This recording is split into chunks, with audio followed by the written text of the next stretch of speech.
In May 2021, I was attacked in LA. I was walking my dog and a man came up to me, stole my bag, hit me across the face with a hammer.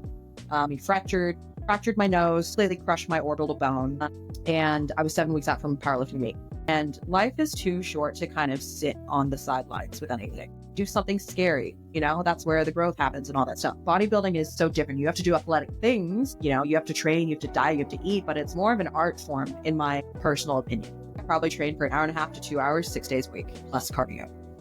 So that's a lot of time, and it's a lot of mental pushing through, Posing sessions are only like half an hour, right? I was sweating buckets, I swear. It is selfish. It's an extremely selfish. I basically have two wardrobes. I'll have like my, super lean wardrobe and then, normal wardrobe.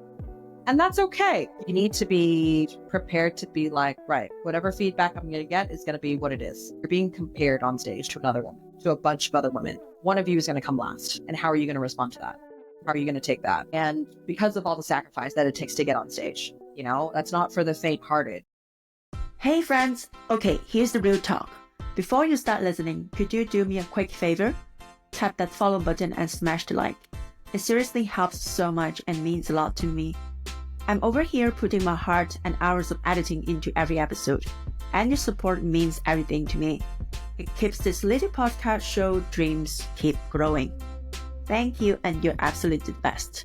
Danielle, it's such a pleasure to have you here. First of all, thank you so much for being able to chat with me so soon after I reached out to you a couple of days back. I really appreciate that. Thank you so much for having me. It's such an honor to be asked and to hear from someone from home, and just to connect, from two ends of the world.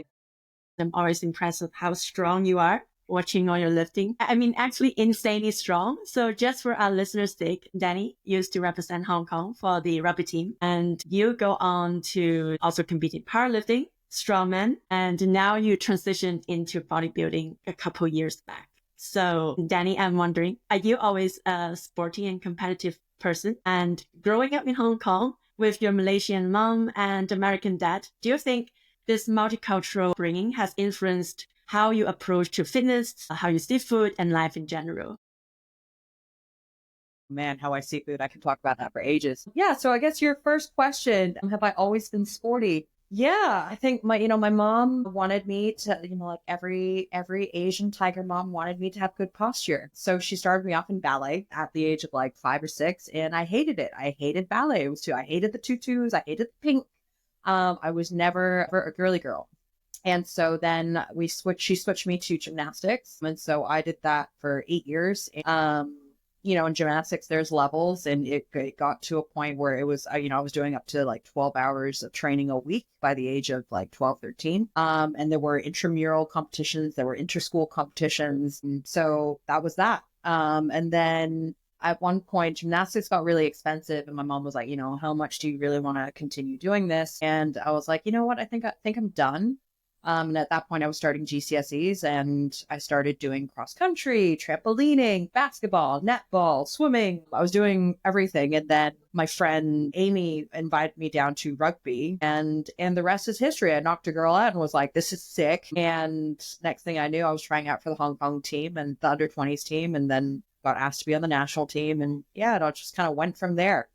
But yeah, I've also always been pretty competitive. I think that's natural when I'm the oldest of 5 kids. So my parents divorced when I was quite young. My dad remarried. And as soon as my half brother Ernesto popped out, I tell him this all the time. I was like, as soon as you popped out, Papa said that you had long legs and you were going to be a great runner. And so what did I do? I was like, I'm going to run. So yeah, I've always been competitive. And again, I think with an Asian mom, you've no excuse. No excuse not to get an A, right? It's like, you got to be Y, like all that, like just very, very old school traditional. But no, I'm really grateful for it because it pushed me. It pushed me to perform in everything. And I've got a great relationship with my mom now. And, it's interesting being a multicultural kid because your sense of identity is so mixed up. That's so But yeah. amazing. And where is your mom based in now? And because I saw pictures with you and your mom, like from time to time, and like go on trips together. Like it's so sweet. Like, so nice. Yeah, no, me and my mom are really close, but she's now retired in Malaysia. So she's in Penang, which is foodie I heard. haven. Yeah, Penang is the place to be. So she's retired there with my stepdad, who is Scottish. And then my dad now he's still working, and he's in Ho Chi Minh, and married to my Filipino stepmom. So whenever I go back to Asia, it's like, oh my God, trying to cram everything in. I need to go to Hong Kong. My uncle is still there, and my mom in Malaysia, and my dad in Vietnam. So it's a lot to fit in. When was your last time back in Asia? I was there in November. Not long ago. Yeah, not long ago. But that was like, I had 3 days in Hong Kong, and it was like, oh my God, who do I need to see? Because my best friend Tiff was getting married, so I got to be there for that. There's never enough time for Asia. You need to fit in everything. Never, exactly. And there's got to be a time when I can go and just like eat what I want and just be like, cool, this is great, and just get my fill. Like dieting is easy in LA, you know. Like in Hong Kong, I couldn't do bodybuilding if I was in Hong Kong. Like there's no way. I just couldn't do it. That brings me to what I'm interested in, because you delved into bodybuilding for the first time in 2022. First of all, congratulations on getting the pro card in IFBB. It's such a huge achievement. Yeah, I was not expecting it. You're in the top 5, right? Yep, I got my top 5. Yeah, you done your homework? That was also surprising. That is really amazing, because it was a major achievement and recognition to all your hard work you have been putting on, like for weeks and weeks. Can you share with us a bit more? What is actually IFBB? What does that stand for? And what division did you sign up? Right. So IFBB is probably the most well-known, biggest, most global federation in the world, I would say. You know, a lot of people recognize it because that's the federation that Arnold Schwarzenegger competed in. So you have the amateur league of the IFBB, which is the NPC. So in order to become part of the IFBB, you have to become a pro. And the only way to become a pro is to qualify for, in the US, will be to qualify for a regional show, go to a regional show, do a national show, and then win a national show, and win your pro card at one of these shows. So I was really fortunate to I did my first bodybuilding NPC show here in LA in July 2022. Then I did another, and I screwed that one up.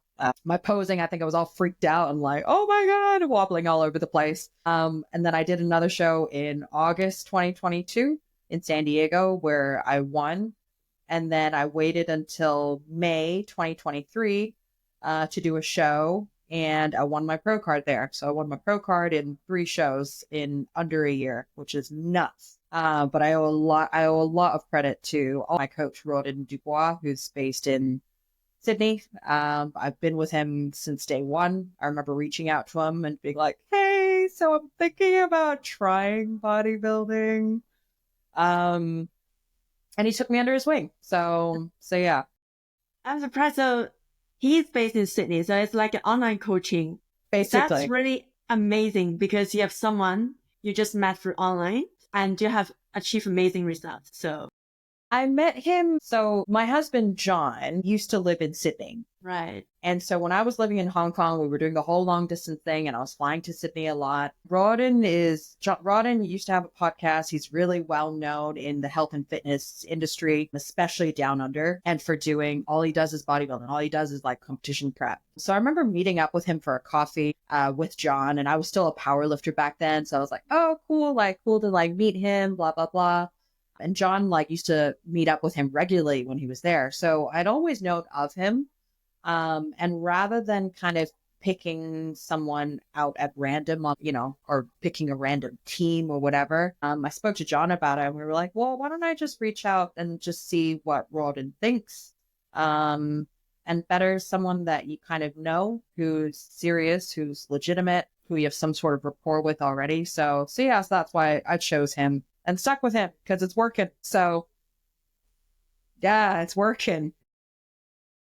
Nuts, yeah. But what have actually inspired you to make that switch from powerlifting to bodybuilding? Is there like a moment it clicks you?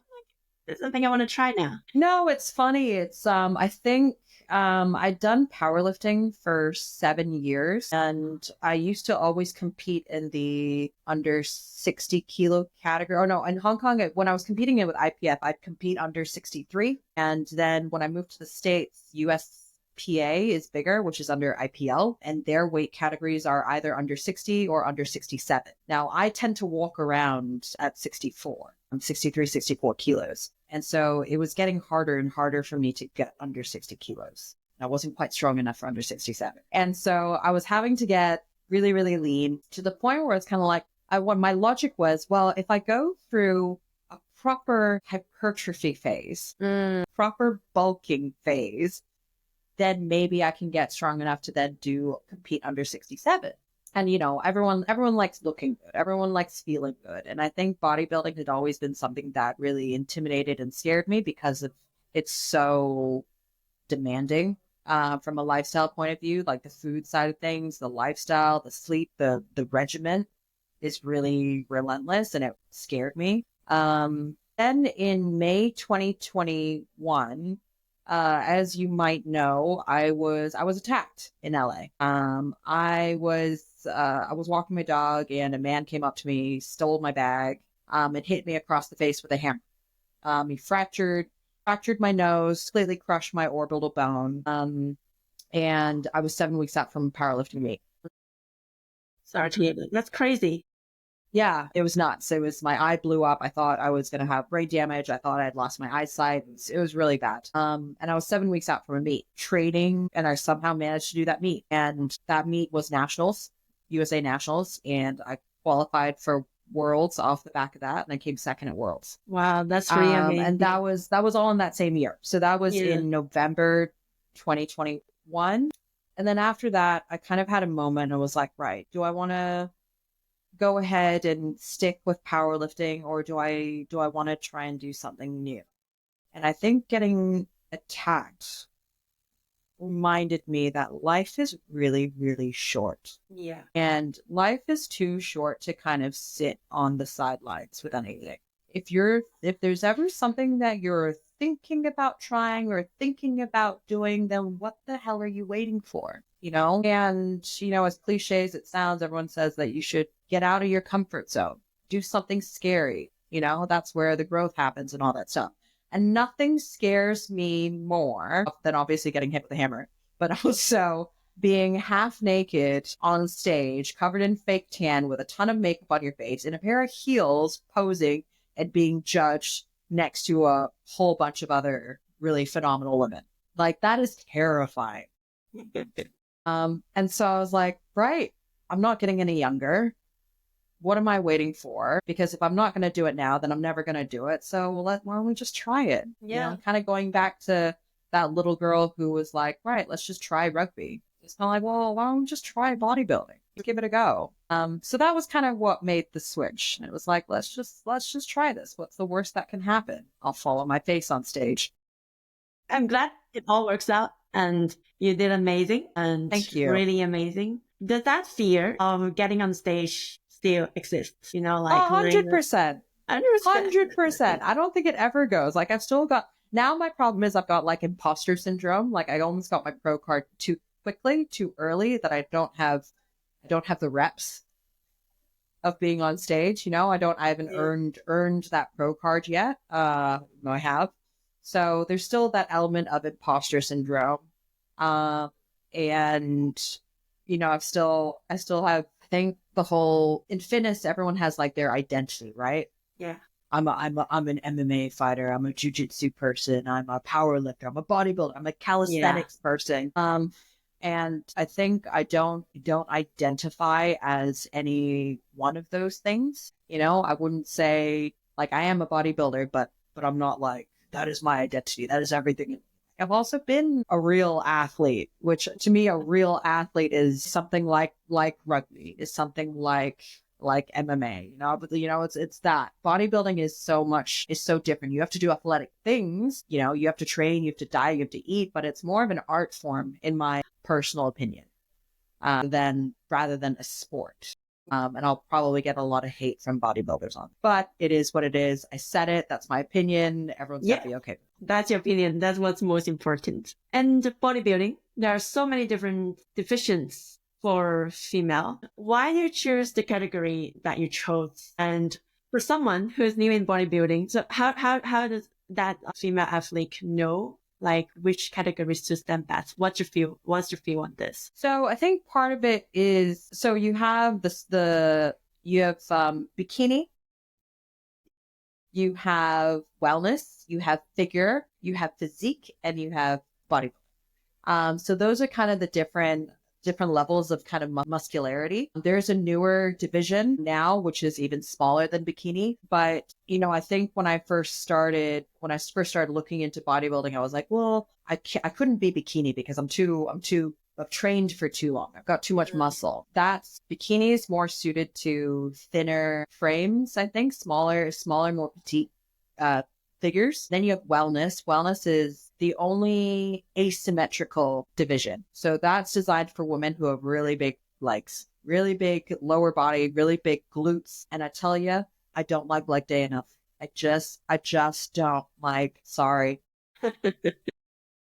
But my quads, my glutes, like all that just isn't actually big enough. It would take a lot of time for me to grow into that category. But also my upper body's too big. So it's that balance. So figure is more muscular, bigger shoulders, more arms, thicker back, again, balanced on the lower body too. So figure suits me because of my athletic background. Again, 7 years of powerlifting again. And then before that, everything that I was doing with rugby. So that's kind of what suited me the most. I'm still probably on the smaller side compared to a lot of the other pro girls, but yeah. Do you plan to stay in figure going forward, or you think it will change? No, I think probably stick with figure. I've thought about, because of the way that the divisions have changed over the years, I kind of joked with my coach that maybe I should drop down to bikini because the other figure girls are getting so much bigger, which I don't really want for my physique personally. I prefer something that's a little bit more balanced. I don't want my shoulders to get as big as some of the current pros. That being said, the way that I would have to train to I guess become smaller for bikini isn't something that I would enjoy. So I think I'm just gonna stick with figure for a bit and kind of see how we go. It's the category that I won my pro card in, so got to be doing something right. So it's just about, right, let's just see what we can do. Nice. And female bodybuilding, there's always a fine line between size and symmetry. We talk about briefly. Can you share with us a bit more in your category figure? What are the judges actually looking for? How do they score? And also in your training, how do you actually balance building muscle and at the same time, also maintaining that proportion and as plastics judges to see? Yeah. So like I said, it's kind of all about balance. They're looking for that X frame is what a lot of bodybuilders will talk about. So it's kind of looking like an X.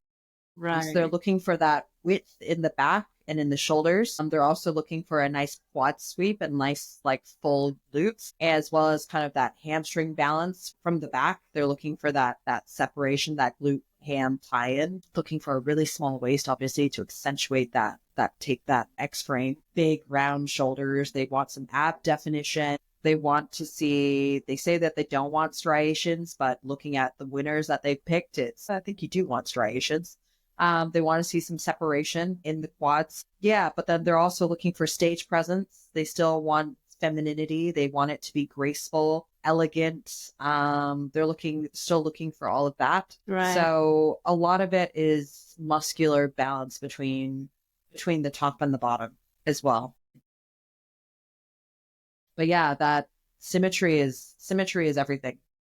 And so it's been really good for me, actually, physically, just because, as you'll probably know from powerlifting and even from jiu-jitsu and stuff, it's like there's niggles over time. For me, it was my shoulders, that I hurt from rugby 15 years ago. And so being able to address those imbalances by doing single arm movements, single leg movements, and then, hammering in all that volume that comes with bodybuilding has been really good because you're forced to address it and then you're forced to do the recovery around it, whether it's stretching, whether it's massage, whether it's seeing a chiro, whatever. It's having to address all of that, which has been really good for me. So I've actually gone back to powerlifting too. So I competed, not this most recent January, but last January was the last time I competed in powerlifting.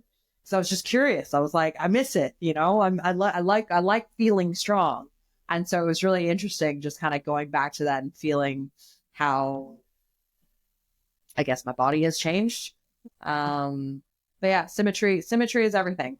Does your coach advise you, or do you hire someone particular to give you like posing strategy to show you all that defined muscles that you have trained for? Yeah, bodybuilding is so funny. I think when I first started, I was like, what do you mean I need a posing coach? Yeah, my coach was like, oh no, I don't. He's like, I don't do it. I can't do an Australian accent, but he was like, no. So I've got a posing coach. So my posing coach is actually Sid Gillen. She's the 8-time champ. She's the 8-time Olympia champ. So I've done sessions with her for a couple of years now. And so it's all about looking at the body that's in front of you and looking at, okay, what ways can we pose to accentuate this part of you or to make you look more symmetrical? So if I've got imbalance in my shoulders from the back pose, then okay, she'll tell me, right, you need to focus on lifting that left lat a little bit higher than your right? But then also you need to work on stretching. You need to be doing this. Twisting is really hard for me. So I was on one side in particular because I've got my right erector is more dominant. So it's tighter. Twisting in that direction is really hard. And if I can't twist, then it means that I'm not showing off my physique properly, which means I don't look symmetrical. You might have the best physique on stage, but if you can't show it, there's no point. Yeah. So posing is, honestly, I find it probably the most challenging. Because you have to practice. And practicing means doing it in front of a mirror, which means doing it in front of potentially other people, and just being comfortable in heels and being all like flirty and graceful and elegant, which is so not me. For anyone that knows me, knows that I'm a tomboy through and through. I looked at your videos. They actually look very nice, very confident. Thank you. Amazing, definitely feminine. That is not tomboy. No way. I appreciate it. But in terms of like training, obviously you put hours in the gym, but you said posing is so important. So what would you say the proportion will be like in terms of training in gym, and then how many hours you put into posing before the competition? Oh, training's hard because training, I probably train for 1.5 hours to 2 hours, 6 days a week, plus cardio. So that's a lot of time, and it's a lot of mental pushing through. It's like, oh my god, I've got this much to do, and it's like, yeah, okay, just do it. But it's been second nature to me for so many years from all my years of being an athlete, so that part comes fairly easily. The posing side of things, the thing is that your physique changes, so it's important to do it, I guess, when you're still carrying a little bit of fluff, when you're still a little bit bigger, when you're still a little bit heavier, because it's like, right, getting comfortable with your physique. Knowing how to flow, knowing how to walk, knowing how to swivel your hips and twist and smile and do your transitions and all of that. And then as your physique changes, you start feeling yourself a little bit more. And it's like, oh, maybe this pose actually looks a little bit nicer now. Or maybe I should try this pose, and you feel a little bit more flirty. You kind of need to flirt. You kind of need to flirt with the coach, with the judges, right? Yes. And just that confidence really comes across in your stage presence. And so obviously as you get leaner and leaner and closer to show, you practice more and more. And in bodybuilding, you have, especially at the pro level, you have your individual routine, which is something that you can put together.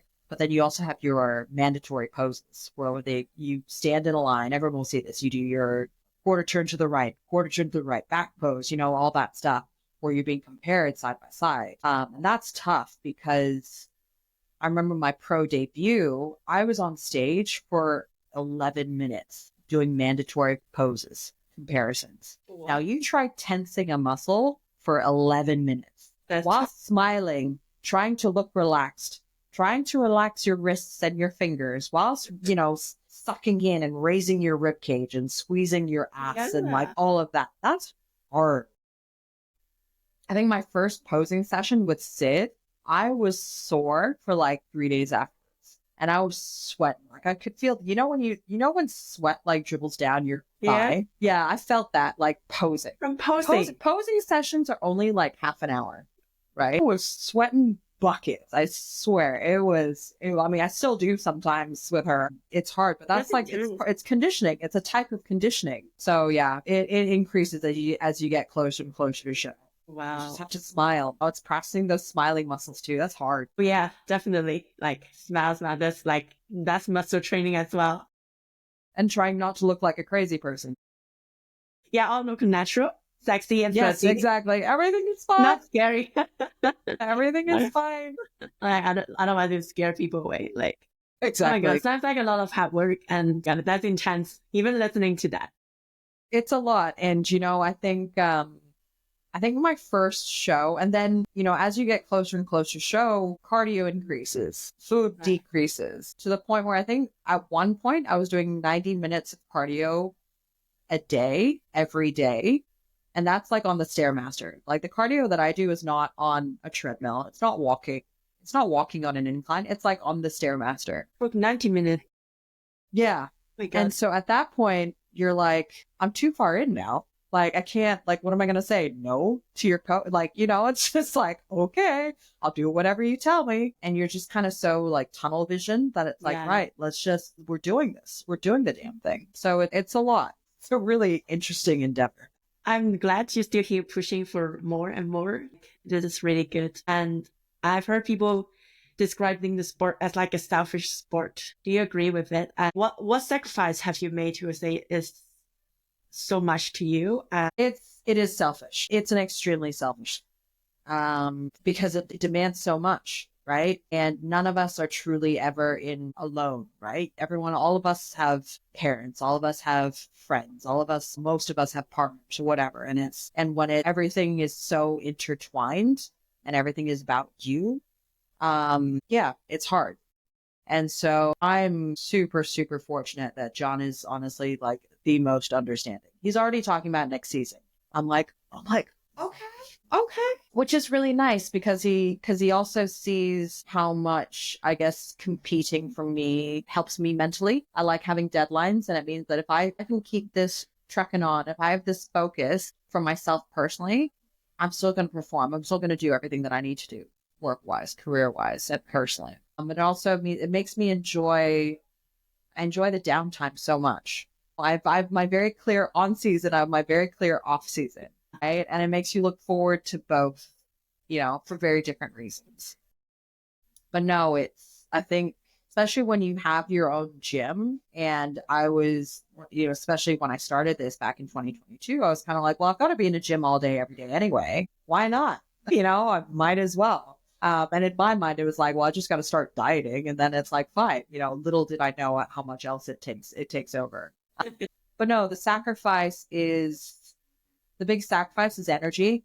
So it's like, meeting up with friends, being social, in that regard, or not wanting to be social, especially as it gets closer to show date, and then being in social situations where people are like, oh no, like cheat day. Can't you just have one bite? I'm like, no, I can't. And also, I'm the type of person that can't have one bite anyway. If you give me one cookie, I'm going to eat the rest that's in the house. Like I can't, I don't have that. Exactly. Like it's better that I just don't start. I'm very all or nothing, very A-type personality in that regard. But no, so it's like it was my birthday yesterday, and everyone's like, oh, are you going to go out for a meal with John? I'm like, no, someone prep. So no, we went out. Yeah, exactly. So we went out for a really nice coffee. We sunbathed by the pool, and we went out to a basketball game. So it's like, it forces you to kind of think creatively, and not everything has to be about food. Yeah. I think that's the other thing. It's kind of changed my relationship with food in a way where I try not to see food as everything. I think all of us are emotional eaters to some degree, right? We associate food with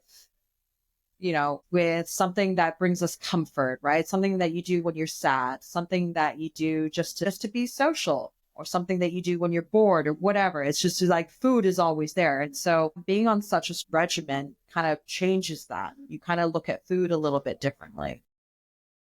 Your taste buds change because when you eat so clean, it's for a prolonged period of time, it's like, you go through that phase of, oh my God, I just crave greasy food. But then you start craving like rice. Like I crave rice and salmon, I crave a poke bowl, I just want some really good sushi, sashimi. I do also want like a really good steak. I really want some really good pork belly. I really want some char siu. Those are the things I crave, which is not like pizza, So it's just different. But yeah, no, the sacrifice is kind of the more social aspect, more social energy.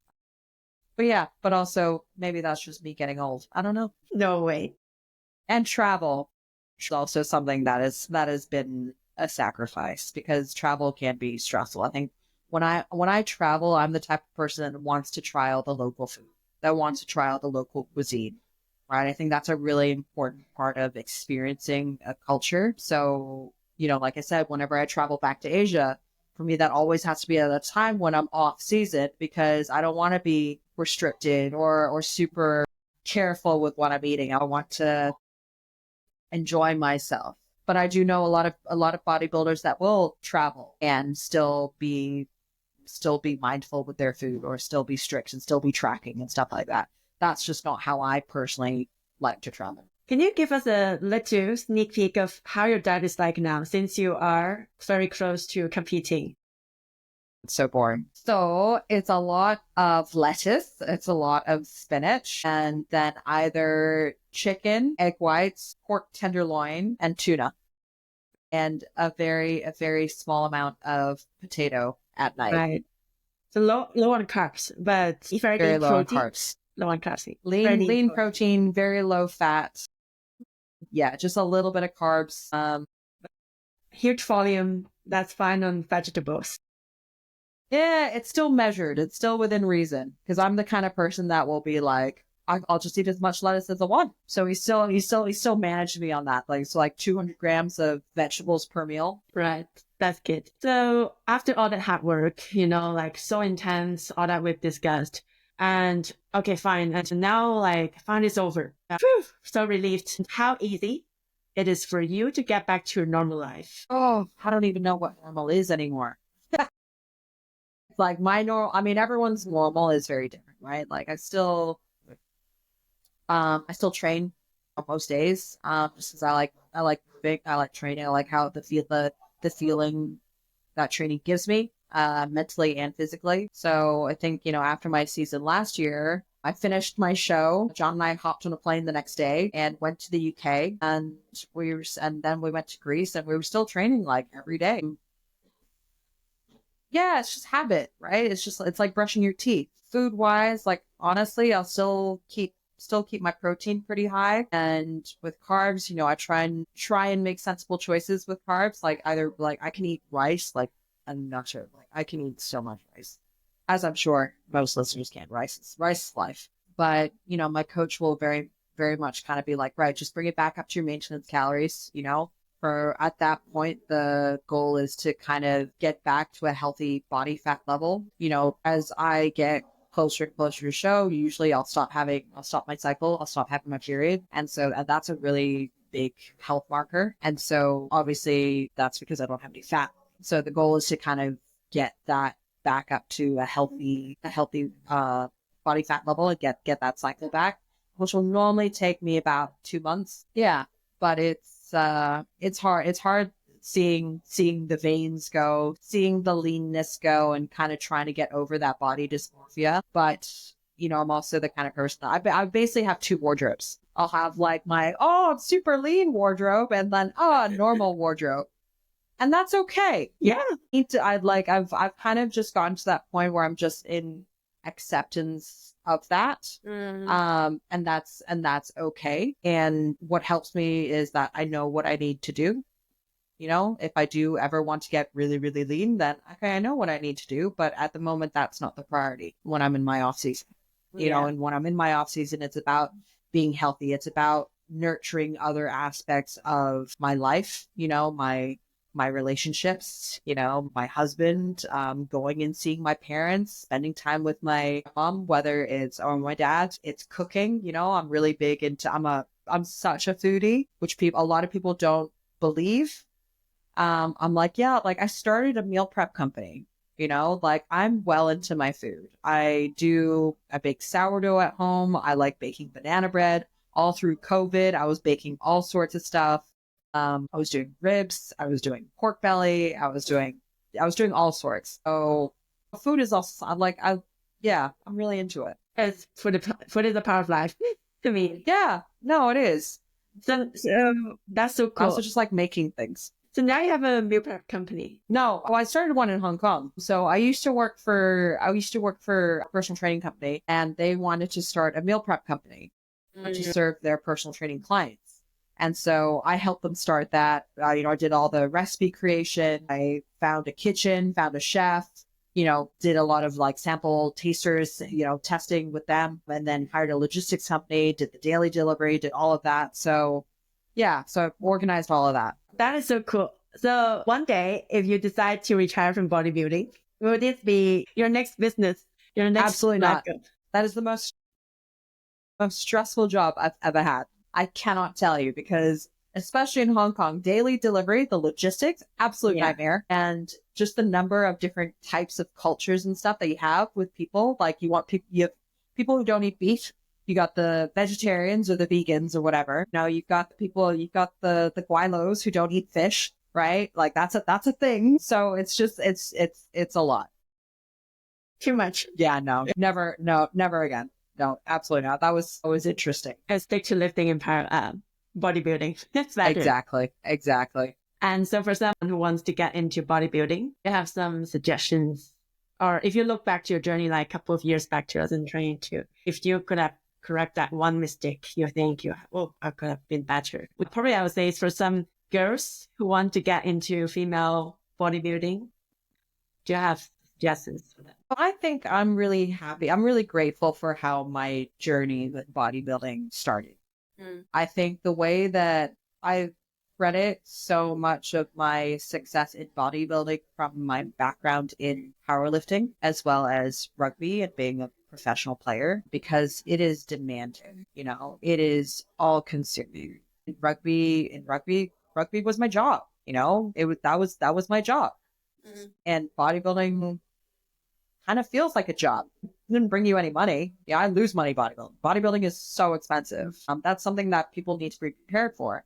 Right. But also, I think a lot of women go into bodybuilding for the wrong reasons. They do like a 12-week transformation and they're like, oh my God, I'm thinking about getting on stage. Like, what do you think? I'm like, I don't know, doing a 12-week losing a bunch of weight is great. That's awesome. But getting on stage is very different. You need to be not prepared to fail, but prepared to be like, right, whatever feedback I'm going to get is going to be what it is. But also you're being compared on stage to another woman, to a bunch of other women. One of you is going to come last. And how are you going to respond to that? Right. How are you going to take that? And because of all the sacrifice that it takes to get on stage, that's not for the faint-hearted. It's, do you have the right support system? Yeah. It's amazing, like, especially at some of my the shows that I competed in early on, the number of moms that were doing it who had like their kids backstage and stuff like that. Like, that was so cool, because they were like, right, I've done my job. My kids are teenagers now, and now I want to look after me. And that was their reason. They just wanted to do it for them. And that, I think, is so cool. But I think your intentions have to be right. Yeah. With powerlifting, again, my whole identity wasn't wrapped up in just being a bodybuilder. By the time I got to that, I'd had that performance mentality of like, right, I need to beat my numbers week on week. Like you get in powerlifting, right? You get competitive with that. Yeah. You still need that in bodybuilding, right? Even though your calories are low, you still need to beat your numbers in training, because that's progressive overload, right? It's not like, it doesn't change. So having that mentality in powerlifting helped me so much in bodybuilding. Whereas if you've just done a 12-week personal training program or whatever, you just got super lean. Like, if you don't have that mentality, that you're not really going to be successful, because in order to maintain and build muscle, you need to do that. Yeah, absolutely. So I think you need to do your research. I think you need to really commit to that lifestyle of lifting regularly, because there are no days off, right? You need to have a good relationship with food as well, because if that goes down the gutter in prep, then you're just going to drive yourself nuts, and it's just going to be a waste or a very painful learning lesson, an expensive one too. So there's a lot to be considered. And I've had a lot of women reach out to me on social media, asking me to like coach them and stuff. And I've almost talked them out of it. Really? Well, yeah, because I'm like, well, have you thought about this? How long have you really been lifting? Do you have the background, but do you have the technique down? How long have you been training? And what's the quality of that training?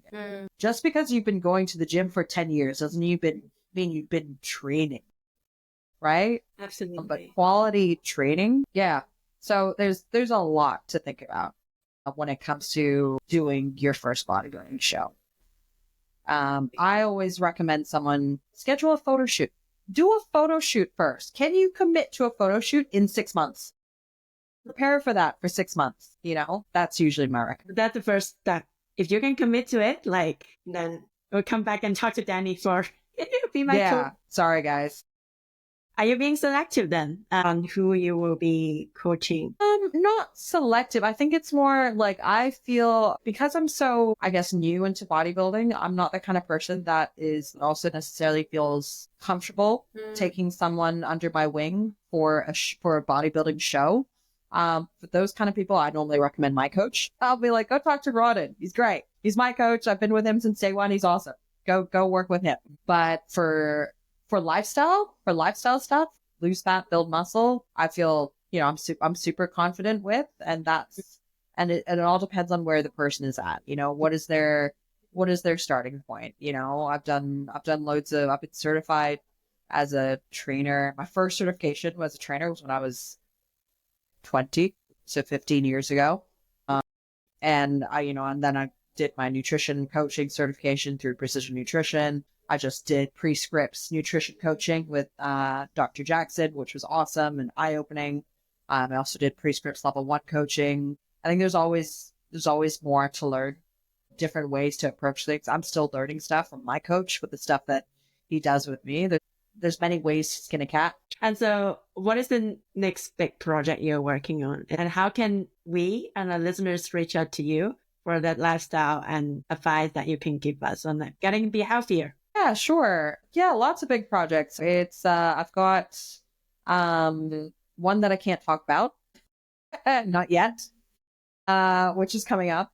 But no, I've got this show that's in a couple of weeks. I got another show that's in May that I'll be doing. But at the moment, John and I we're starting a YouTube channel called Relentless Living, and where we just kind of talk about life, talk about mindset, coaching, business, relationships, kind of wanting to show people, I guess, the different side of how we live our lifestyle, the kind of the discussions that we have about owning a business, about being in a relationship, about living our healthy fitness lifestyle, about travel. Yeah. Also, we're gonna have people on that as well, on that YouTube channel. So potentially have you on it if you're open to it. Thank you so much for considering. Absolutely. I think, he's got a lot to talk about as well, from, I guess, his background as a black belt jiu-jitsu practitioner, as well as, former pro MMA, boxing, yoga, all that kind of stuff. So yeah, and then combined with my background, it's interesting. Well, hopefully it's interesting. It is, to be honest. I think there can be Danny episode 1, Danny episode 2, to talk about all the things you've done. But this time I chose bodybuilding. But I mean, what can I ask Danny about? There's so many things I can ask about. And you two are like a power couple. All the business you have built, there's so many things to talk about. So it's a great idea you have this YouTube channel coming up. I'll be lost to so it's to. I mean, we have no idea what we're doing. We're just kind of having fun with it. Yeah. At the moment, and we'll just kind of see where it goes, see what resonates with people, what people want to hear about. So yeah, so we've been working on that. But yeah, we're just kind of looking forward to kind of doing more travel towards the end of the year. And just kind of trying to enjoy life while making sure that, hybrid keeps on flourishing and thriving. We're doing online training as well, kind of pushing that, which has been really, really eye-opening and interesting. But yeah, I mean, if people want to reach out, people can always reach out to me on Instagram. So at Daniella Means on Instagram, also Relentless Living on our YouTube channel. But yeah, it's at Relentless Online Coaching on Instagram. Thank you so much, Danny. It's such a pleasure talking Thank to you so much. I loved it. Thank you so much.